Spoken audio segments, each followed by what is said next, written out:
I'm Adrian Locklear. We farm in southeast North Carolina, about 12 miles north of the South Carolina border.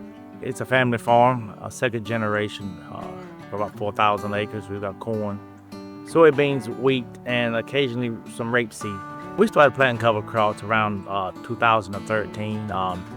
We had a big problem around here with some resistant palmer amaranth pigweeds, and that was a big issue. So we decided maybe we could get some cover on the ground. We could maybe stop some of the seed from germinating.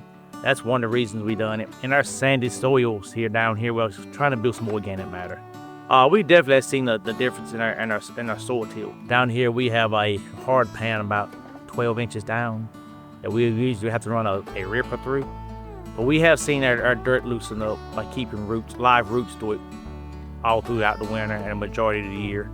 And also, we think we get better water infiltration after rains. Some of our soils along the ditch banks, we used to have a lot of clods. I mean, real cloddy, you couldn't get a stand.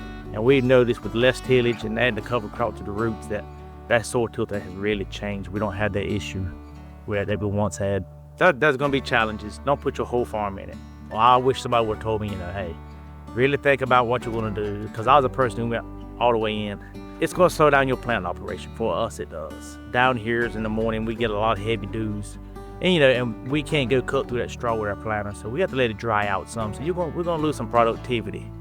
And I would tell people, don't go so heavy on your rates. At first, we would put lots of rye out, but now we back down from 50 pounds to the acre to about 25 pounds to the acre. And don't use just one product. Get a good blend in there. The more roots you get, the different type of roots and different plants, I think that helps a lot. Yeah, we had some challenges with the cover crops. I mean, there's been times where we got lots of biomass and it was sort of hard for us to plant through it. So we've cut our rakes down on our rye.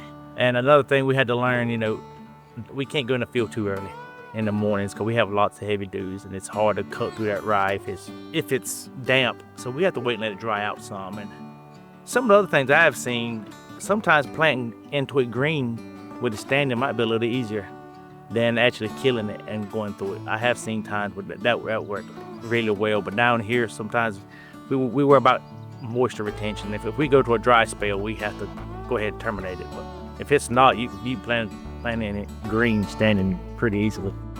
A lot of times when we decide to terminate, it varies from year to year. Corn, we try to get terminated earlier, but we don't quite want as much biomass. We don't want that rye tying up our nitrogen. But on soybeans, we're looking at how much growth can we get, because we're trying to get a pretty good amount of biomass with our soybeans, because we want to get enough biomass once we plant to keep that ground shaded and covered, to keep the soils cool, and also to help suppress any weeds from coming up. So it varies from year to year. We have to watch it. We're just looking for our seed placement. Make sure we got good, consistent seed depth. We're not, leaving some on top of the dirt. We slow down, we get out, we check. That's the main thing we check for. But we found out if the plant is set up correctly, that usually it's not an issue.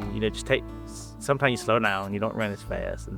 And then when we come up, we just out there look, just making sure we've got a good stand. We have problem with 3-ups and anything like that, or cutworms. So that's just thing we go back and look for. Just make sure there's no pests bothering it.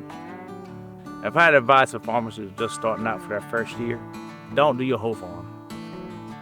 Take your time and try different species, different blends, because one blend might work for me, but it might not work for you. Find out what actually fits your farm.